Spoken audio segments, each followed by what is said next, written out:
하나님 말씀은 디모데후서 2장 6절에서 15절입니다. 디모데후서 2장 6절부터 제가 봉독하겠습니다. 수고하는 농부가 먼저 소출을 받는 것이 마땅하다. 내가 말하는 것을 생각해 보아라. 주께서 모든 일에 너에게 총명을 주실 것이다. 나의 복음과 같이 다윗의 자손으로 나시고 죽은 자들 가운데서 일으킴을 받으신 예수 그리스도를 기억하여라. 이 복음 때문에 나는 죄인같이 사슬에 매이는 데까지 고난을 당하나 하나님의 말씀은 매이지 않는다. 그러므로 내가 택함을 받은 자들을 위하여 모든 것을 참는 것은 그들도 그리스도 예수님 안에 있는 구원을 영원한 영광과 함께 얻게 하려는 것이다. 말씀은 확실하다. 우리가 주님과 함께 죽었으면 또한 그분과 함께 살 것이고 우리가 참고 견디면 또한 함께 다스릴 것이며 우리가 주님을 부인하면 그분도 우리를 부인하실 것이다. 우리는 신실하지 못하더라도 그분은 언제나 신실하시니 그분은 자신을 부인하실 수 없기 때문이다.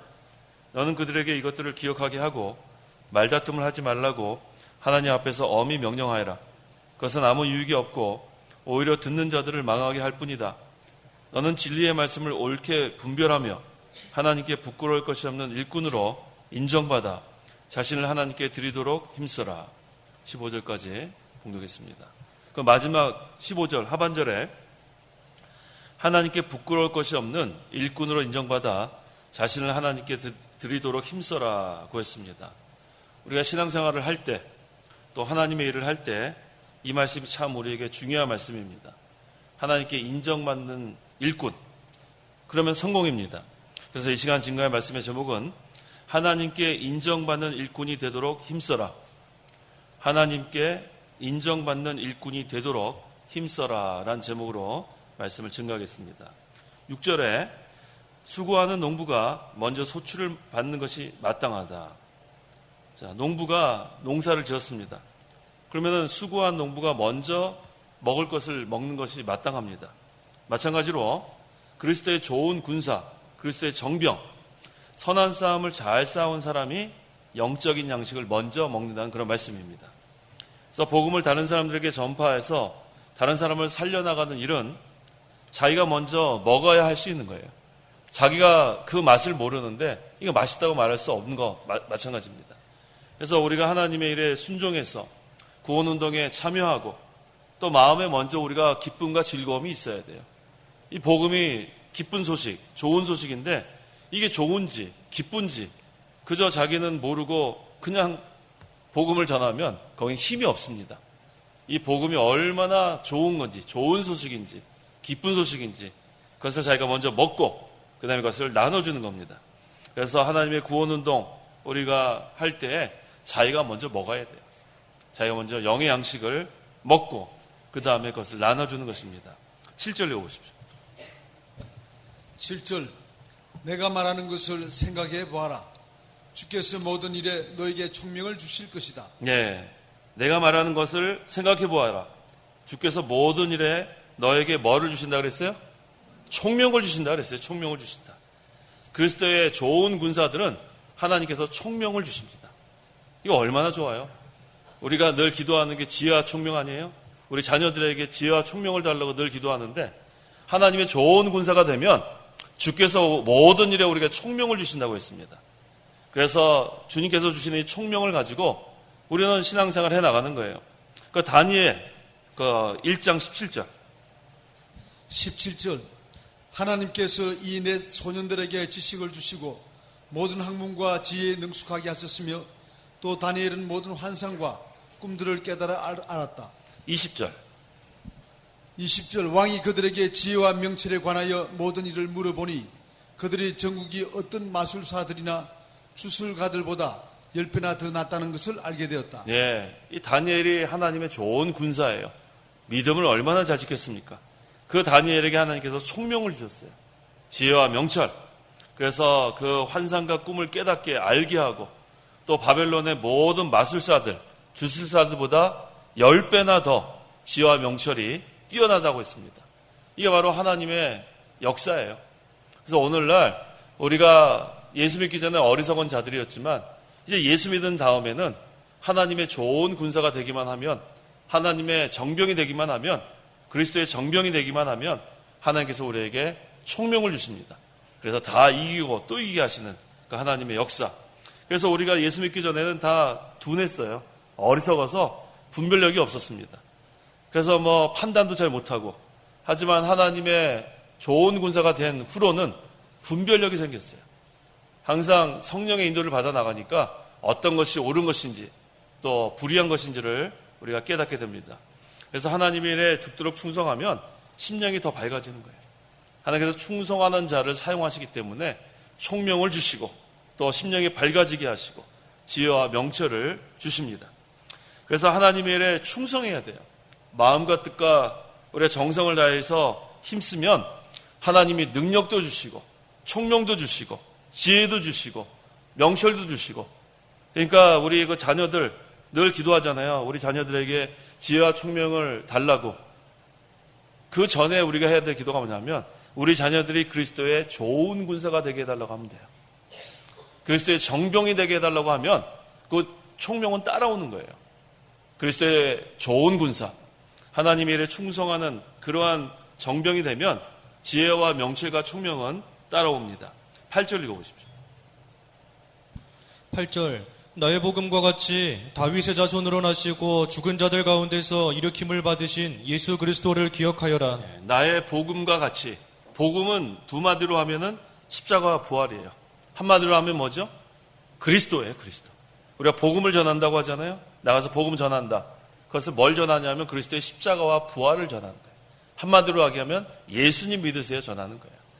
근데 여기 보니까 다윗의 자손으로 이렇게 시작한 거 보니까 그리스도께서 다윗의 자손에서 나실 것을 가리키는 거예요. 예수님은 하나님이지만 또 육신적으로는 다윗의 자손입니다.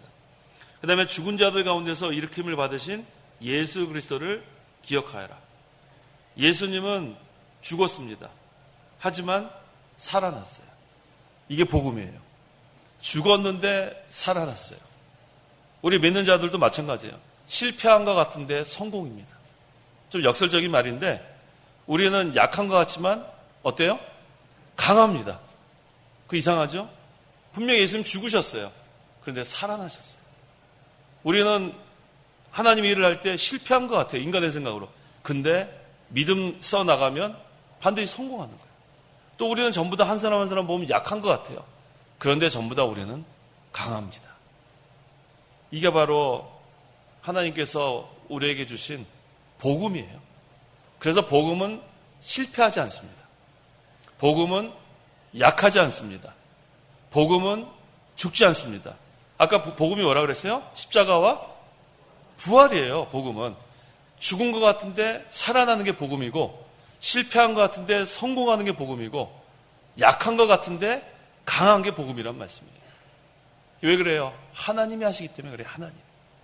죽었던 예수님을 하나님이 살려놓은 거고, 인간의 방법으로 하다가 실패한 것 같지만 하나님이 성공하게 하는 거고, 우리는 약하지만 하나님의 능력으로 해나가시기 때문에 이 복음 운동은 실패하지 않고 죽지 않고 또 약하지 않습니다. 그래서 죽은 자들 가운데서 일으킴을 받으신 예수 그리스도를 기억하라. 이 세 가지를 다 기억하면 돼요. 복음 운동은 죽지 않는다. 복음 운동은 실패하지 않는다. 복음 운동은 약하지 않다. 왜? 하나님이 하시기 때문에. 하나님이 죽은 자를 살려놓으시고, 죽은 예수님을 살려놓으시고, 인간의 방법으로 하다가 실패한 것을 성공하게 하시고, 또 우리는 약하지만 하나님은 강하시기 때문에 그렇습니다. 그래서 복음 운동은 항상 승리하는 거예요. 항상 이기고 또 이기는 것입니다. 9절, 이 복음 때문에 나는 죄인같이 사슬에 매이는 데까지 고난을 당하나 하나님의 말씀은 매이지 않는다. 이게 바로 제가 증거한 그 말씀 그대로죠. 이 복음 때문에 실패한 것 같고 또 죽은 것 같고 약한 것 같은데 이 복음은 살아나고 그 다음에 성공하고 그 다음에 강하기 때문에 이 바울은 복음을 전하다가 감옥에 갇혔지만 고난을 당하지만 하나님의 말씀은 묶을 수 없는 거예요. 막을 수 없는 거예요. 왜? 복음은 죽지 않으니까. 복음은 실패하지 않으니까. 복음은 약하지 않으니까. 그래서 사도 바울은 담대하게 전했습니다. 담대하게 전하고 어떤 환난과 핍박이 와도 하나님의 복음 운동은 막을 수가 없어요. 이거 세 가지 이유 때문에.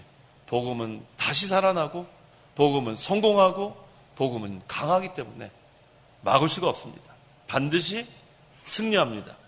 10절 읽어보십시오. 10절. 그러므로 내가 택함을 받은 자들을 위하여 모든 것을 참는 것은 그들도 그리스도 예수님 안에 있는 구원을 영원한 영광과 함께 얻게 하려는 것이다. 예, 바울이 택한 백성들을 건져냈어요. 복음을 전해서. 그 다음에 영원한 영광에 참여하게 했습니다. 모든 어려움을 참고 복음을 전하는 것이라고 했어요. 여기 보니까 구원을 영원한 영광과 함께라고 했어요. 구원을 영원한 영광과 함께. 우리가 예수를 믿기만 하면, 복음을 믿기만 하면 다 구원받아요. 그런데 그 다음에 구원을 뭐와 함께라고 그랬어요? 영원한 영광과 함께 했어요. 영광과 함께. 이거 뭘 의미하냐면 우리가 구원을 다 받지만 영광과 상급은 차이가 있다는 거예요. 영원한 영광. 이 세상에서 우리가 복음을 전하고 또 주 안에서 수고하는 거, 이건 없어지는 것이 아니에요. 헛된 것이 아닙니다. 영광과 상급은 얼마만큼 구원을 잘 이루었는가, 얼마만큼 복음 운동에 힘썼는가, 얼마만큼 주님의 일에 힘썼는가, 이거에 따라서 달라진다는 겁니다. 그래서 우리는 환난과 시련과 어떠한 그러한 어려움이 있어도 끝까지 복음 전하는 거예요. 그러면 하나님의 영원한 영광이 함께합니다. 11절, 이 말씀은 확실하다. 우리가 주님과 함께 죽었으면 또한 그분과 함께 살 것이고. 자, 이게 아주 문장 구조가 재밌어요. 원래는 우리가 주님과 함께 죽었으면 또한 그분과 함께 살 것이 확실하다, 이렇게 썼으면 간단한데 이걸 바꿨어요. 왜 그랬어요? 강조하는 거예요. 강조하는 거. 이 말씀은 확실하다. 그러니까 뭐가 확실하지? 하고 보니까 그 뒤에 있는 말씀. 뭐가 확실해요? 우리가 주님과 함께 죽었으면 또 그분과 함께 살 것이 확실하다는 거예요. 이게 복음이에요. 주님과 함께 죽었으면 주님과 함께 산다. 그래서 갈라디아서 2장 20절 한번 외워보세요. 갈라디아서 2장 20절.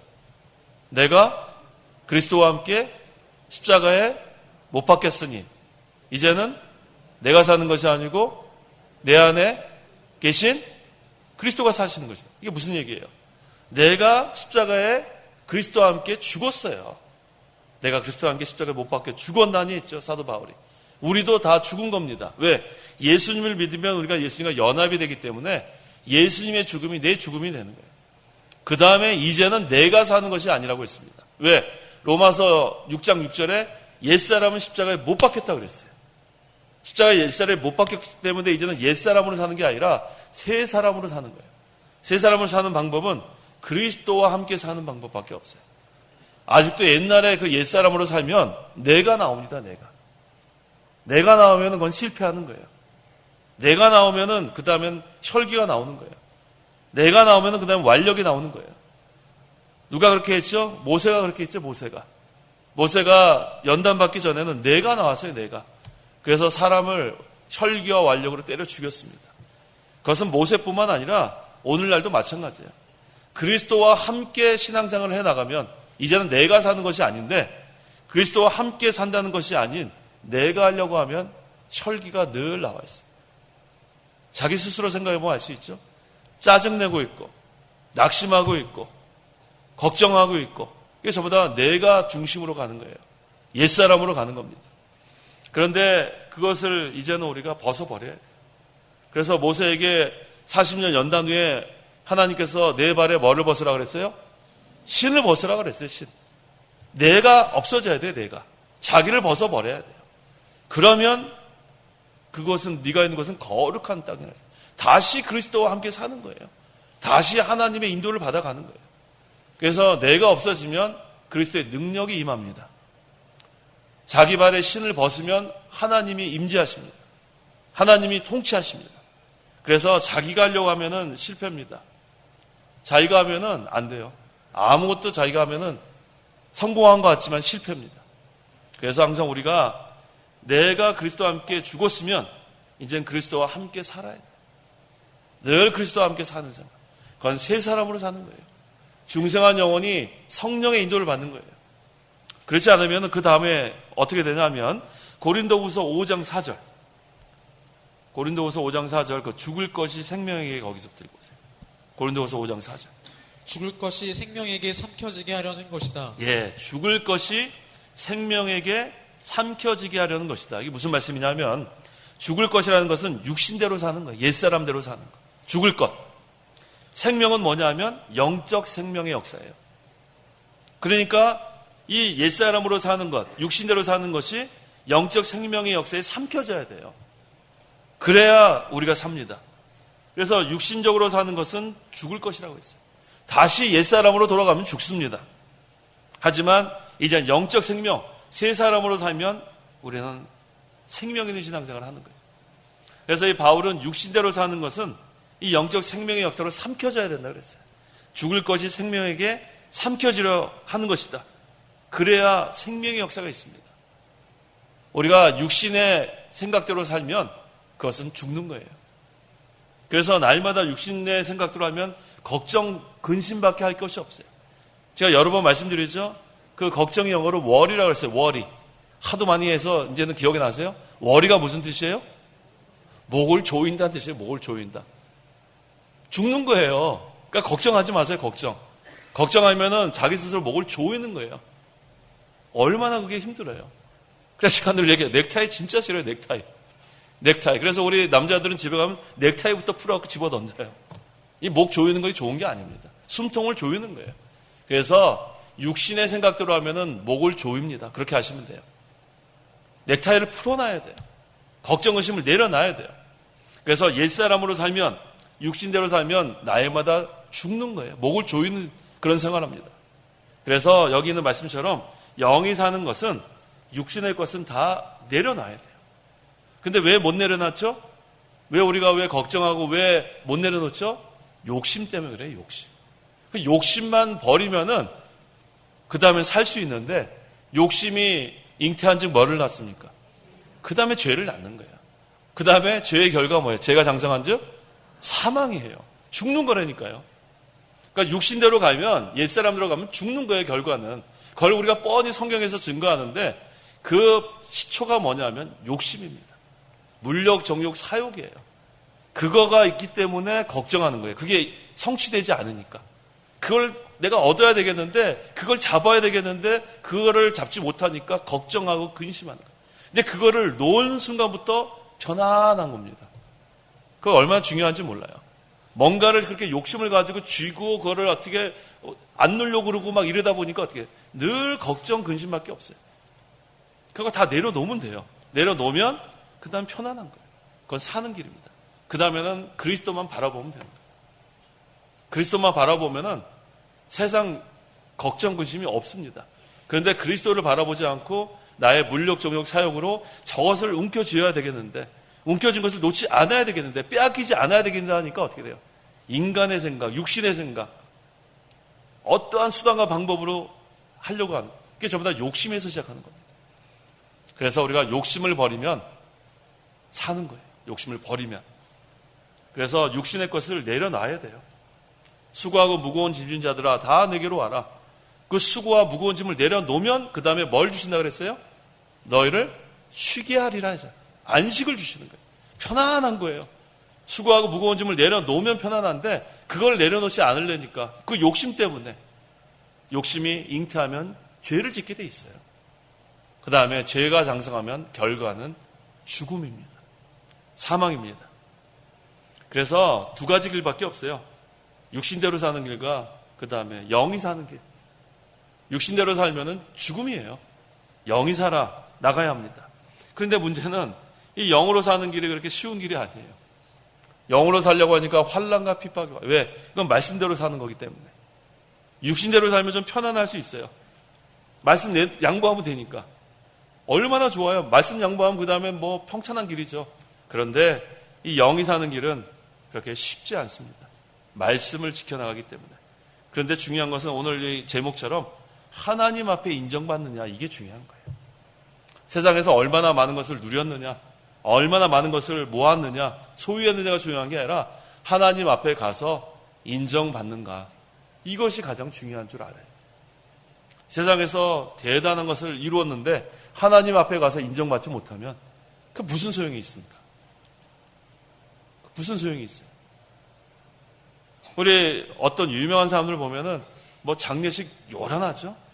뭐 대통령 같은 경우는 뭐 국장, 뭐 대단하잖아요.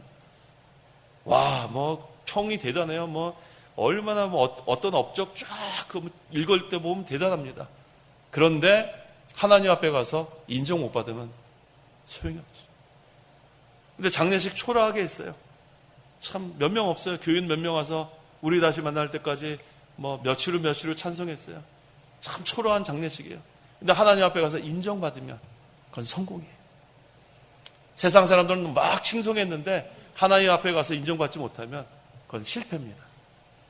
하지만 다른 사람은 몰라줘도 하나님께서 알아주시면 그건 성공이에요. 그래서 우리는 하나님께 인정받는 일꾼이 되도록 힘써야 돼요. 하나님께서 인정받는. 그러면 사람들도 인정하게 돼 있어요.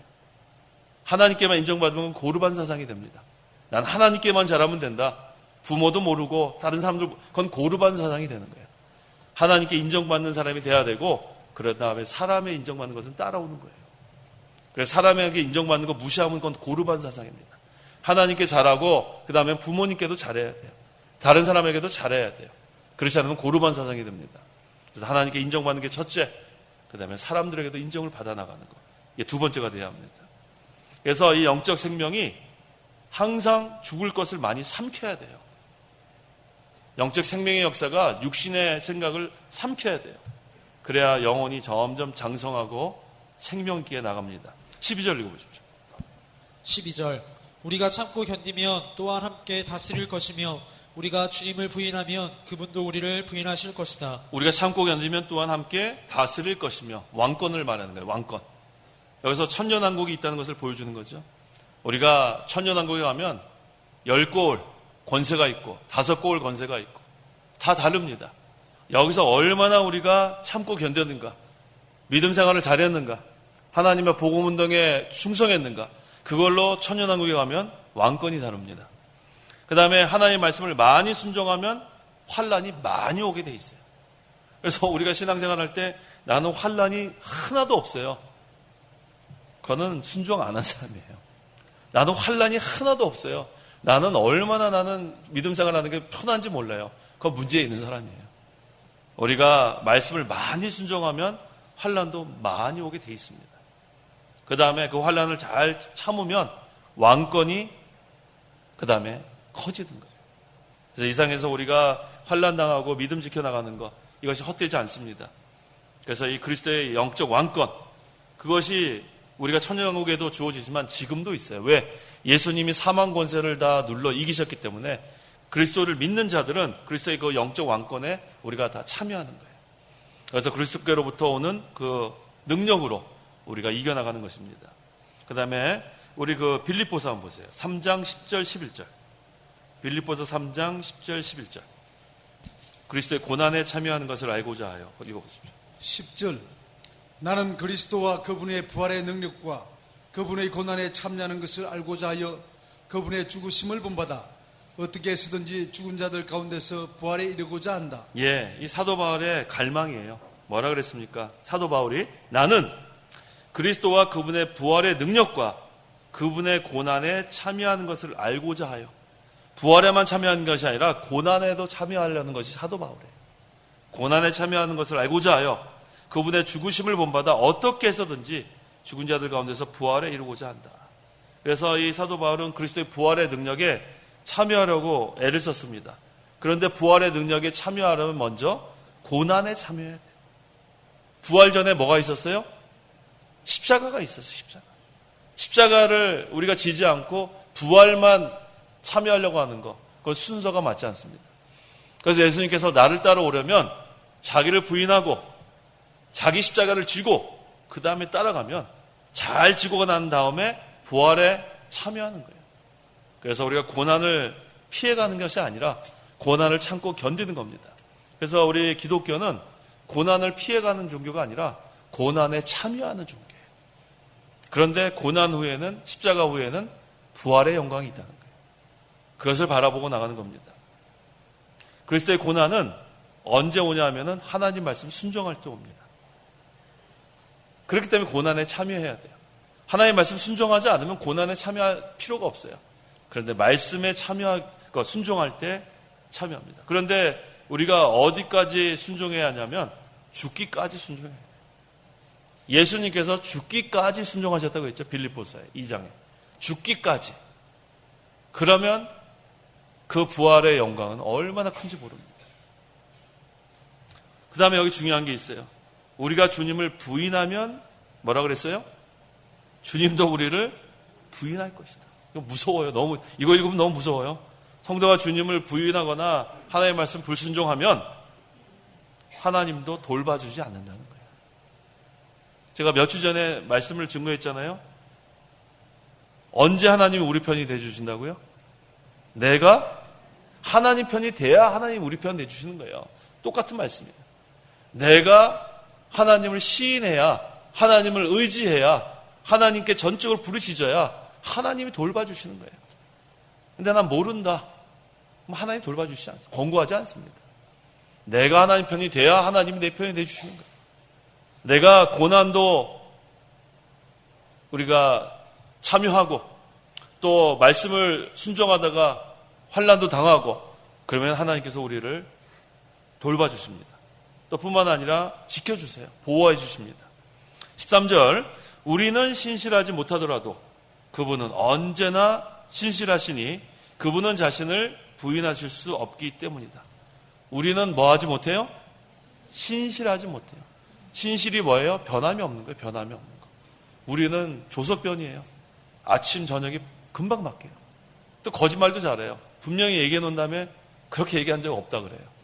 이게 우리 신실하지 못한 거예요. 하지만 하나님은 신실하십니다. 변함이 없으세요. 거짓말 안 하십니다. 자신을 부인하실 수 없다고 했습니다. 히브리서 13장 8절. 8절 예수 그리스도께서는 어제나 오늘이나 영원토록 동일한 분이시다. 참 중요하죠. 예수 그리스도께서는 어제나 오늘이나 영원토록 동일한 분이시다. 여기서 왜 이것이 중요하냐면은 진리와 신앙은 옛날이나 지금이나 동일하다는 거예요. 진리는 변하지 않아요. 하나님의 말씀은 변하지 않습니다. 옛날에는 성경대로 믿었는데 지금은 성경대로 믿을 필요 없다? 그건 변한 거예요. 변질된 거예요. 변질된 거예요. 16세기 종교개혁 시대에는 말씀으로 성경으로 돌아가자. 그러면 지금도 어디로 돌아가야 돼요? 어디로 돌아가야 돼요? 성경으로 돌아가야죠. 왜 16세기만 성경 말씀대로 오직 성경이 왜 16세기에만 부르짖어요? 지금도 오직 성경이에요. 오직 성경, 오직 은혜, 오직 그리스도. 그런데 왜 그걸 변질시키죠? 진리는 변하면 안 돼요. 진리는 변하면은 그건 생명이 없습니다. 그래서 이 진리가 왜 변질이 됐는가? 그 사실은 그 요즘 그 진화론이 지금 학교에서 배우고 있는 그 학설 아니에요? 원숭이가 변해서 사람이 되는 거. 근데 그거 아닌 거 우리가 뻔히 알면서도 아직도 못 고쳐요. 그 참 어리석죠? 우리 원숭이가 사람이 되는 거 본 적이 없어요. 벌써 진화론 발표한 지 얼마나 오래됐는데. 근데도 그거 하나 못 고치는 게 이 어리석은 인간들이에요. 그게 찰스 다윈이 종회기원에 발표하면서 그것이 발표되고 뭐 얼마 안 되죠. 19세기? 그때부터 이 성경에서 벗어나기 시작합니다. 그래서 이 찰스 다윈의 종회기원 그것이 과학적으로 발표되므로 과학계에도 큰 파장이 일어났지만 이 기독교에서도 그동안 창조만 믿었던 그것이 무너지면서 자유주의가 등장하는 거예요. 자유주의. 근데 자유주의자들은 기독교인이 아니에요. 성경에 있는 그런 하나님의 특별한 이적, 기사, 기적 이런 것들은 다 부인하는 게 자유주의입니다. 그럼 뭘 부인할까요? 첫 번째, 동정녀 탄생을 부인합니다. 동정녀 탄생 부인하면 구원 못 받아요. 왜? 예수님이 동정녀 탄생이기 때문에 죄인이 아닌 거예요. 성령으로 잉태하고 동정녀로 마리아를 통해서 탄생하셨기 때문에 우리를 구원하실 수 있는데 예수님이 죄인이라고 하면 그건 구원 못 받는 거죠. 거기서부터 잘못된 거예요. 그래서 그때 등장한 것이 근본주의예요. 근본주의. 그래서 근본주의 5대 교리가 거기에서 발표한 겁니다.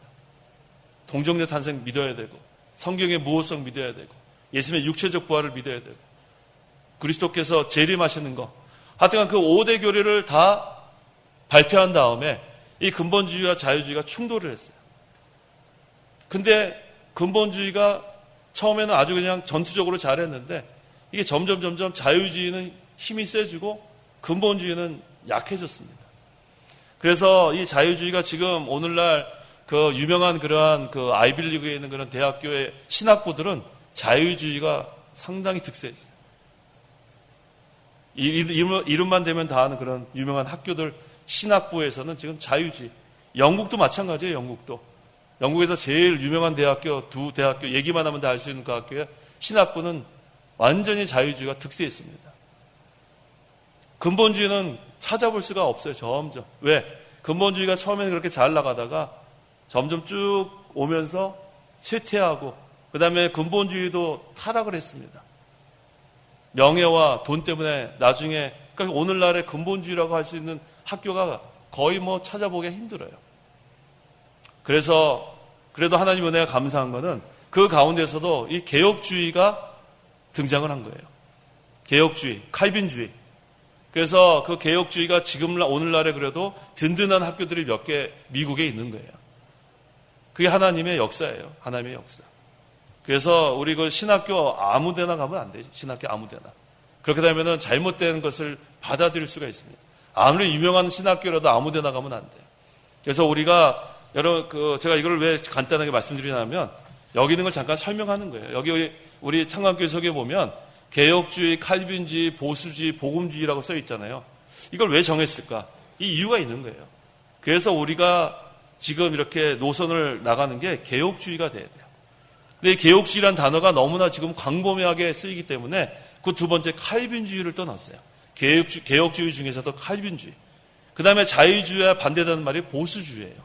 그래서 보수주의를 넣고 맨 마지막에 복음주의. 이 복음주의는 왜 넣냐면은 오늘날에는 전부 다 복음주의라고 하기 때문에 그 복음주의는 마치 기독교다 그런 뜻으로 지금 사용되기 때문에 맨 마지막에다가 복음주의를 넣었어요. 제가 이걸 설명하기 위해서 장황하게 이렇게 배경을 말씀드린 겁니다. 그래서 우리가 지금 가는 노선은 개혁주의, 칼빈주의, 보수주의, 복음주의예요. 그래서 그걸 우리가 알고 있어야 돼요. 그래서 오늘날 우리는 이 성경 말씀대로 우리가 가는 것, 이것이 살 길이에요. 옛날에도 말씀의 생명이 있었던 것처럼 오늘날도 말씀의 생명이 있는 거예요. 그래서 끝까지 성경 우리가 믿고 나가는 겁니다. 그 다음에 여기 보니까 그 14절 읽어보십시오. 14절 너는 그들에게 이것들을 기억하게 하고 말다툼을 하지 말라고 하나님 앞에서 엄히 명령하여라. 그것은 아무 유익이 없고 오히려 듣는 자들을 망하게 할 뿐이다. 예, 이것들을 기억하게 하고 이것은 그 1절부터 13절에 있는 내용 전체입니다.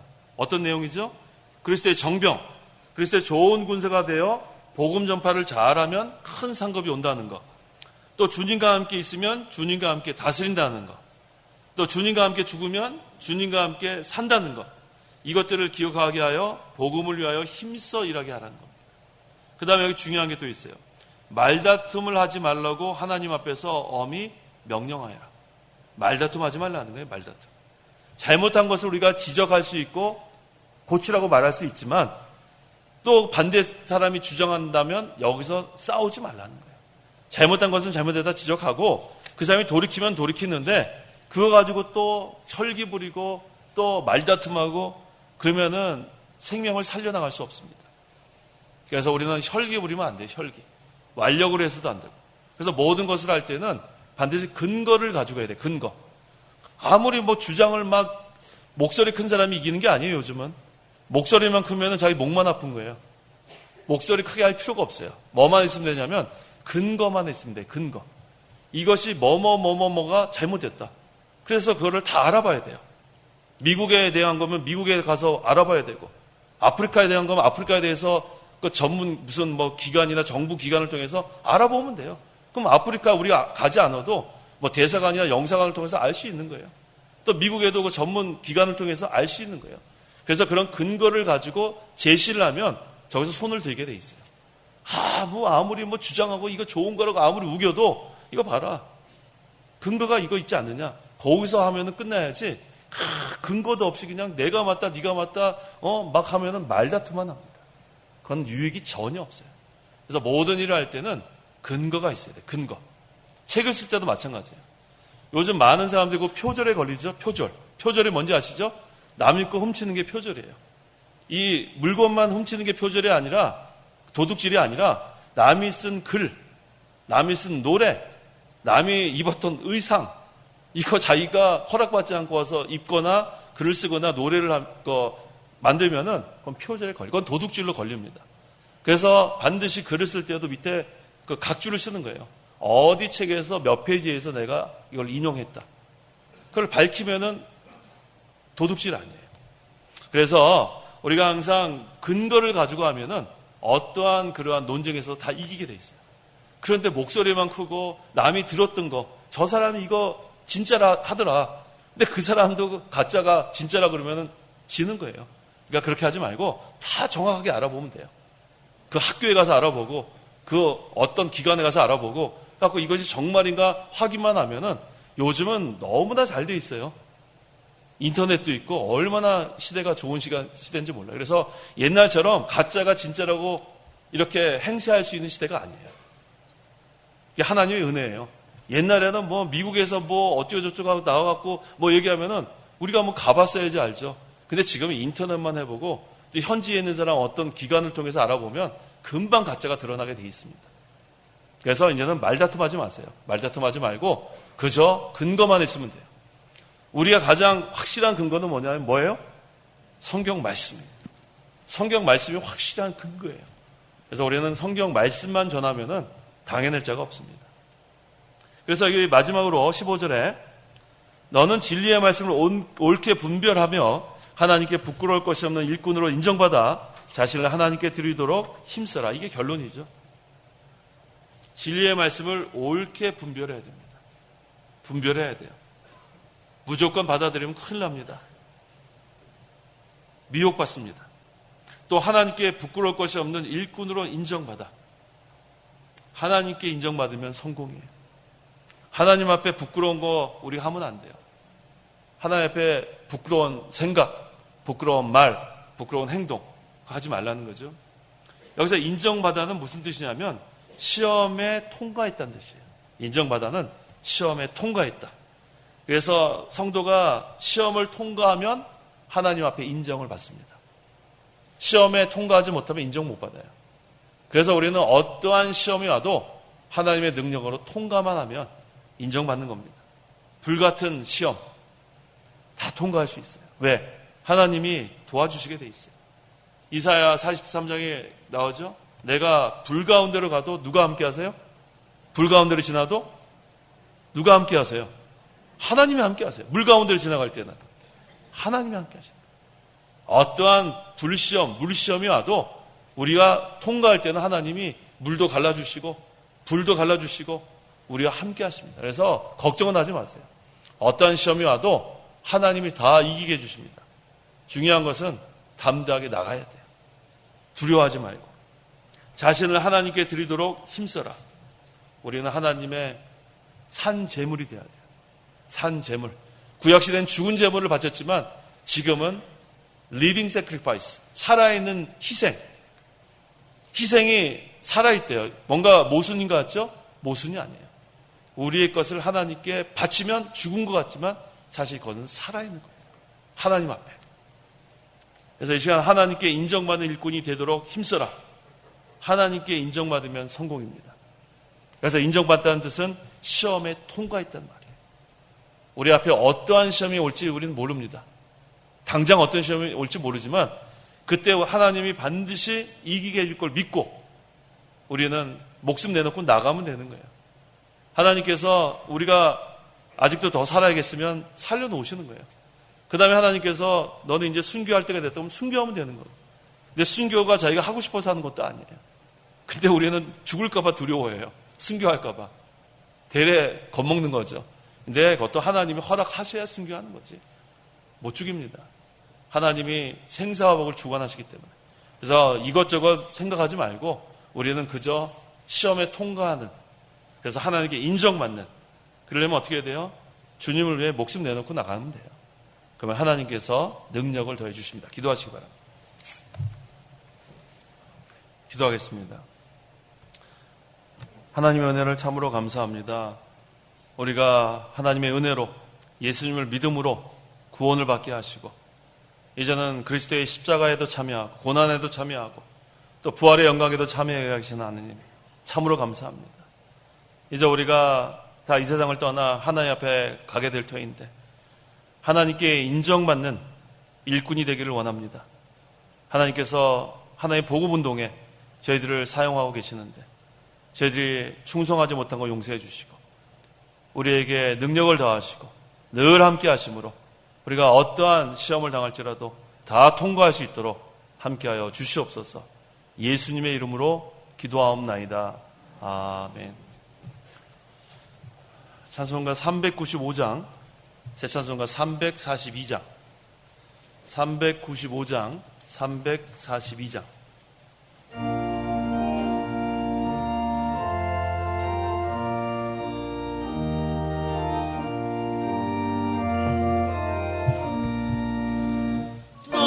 시련을 당해 범죄치 말고 너 용기를 다해 곱는 리처럼 너 시련을 이겨 새 힘을 얻고 주 예수를 믿어 늘 승리하라. 우리 구주의 힘과 주님 내 편에 서서 항상 도우시리. 내 친구를 삼가 잘 선택하고 너 원행을 삼가 늘 조심하라. 너 열심을 다해 늘 충성하고 정성을 다해 주 봉사하라. 우리 구주의 힘과 그의 위로를 빌라. 주님 내 편에 서서 항상 도우시리. 잘 이기는 자는 상 주시리니 양심치 말고는 언제나라. 내 구세주 예수 힘 주시리니 주 예수를 믿어 늘 승리하라. 우리 구주의 힘과 그의 위로를 빌라. 주님 내 편에 서서 항상 도